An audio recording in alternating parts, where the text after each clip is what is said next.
أهلا وسهلا فيكم حبايبي، إن شاء الله تكونوا بألف خير. فيديو اليوم راح يكون عن مفاجأة أنس لأصالة في عيد ميلادها ال26. قبل ما نبدأ الفيديو لا تنسوا تشتركوا بالقناة وتفعلوا زر الجرس وتحطوا كومنت. يلا نبدأ سوا.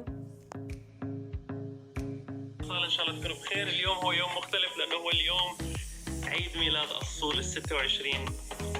صار لي فترة عم بحاول اكتشف شو اللي ممكن اعمل لها، شو اللي ممكن اخليها جد. وأخيرا نزل فيديو عيد ميلاد أصالة المالح بعد تشويق أسبوع كامل. احتفلت أصالة بعيد ميلادها ال26 في دبي، وحضر الاحتفال عديد اليوتيوبر العرب اللي سافروا دبي خصيصا ليشاركوا أصالة بهيدي الفرحة.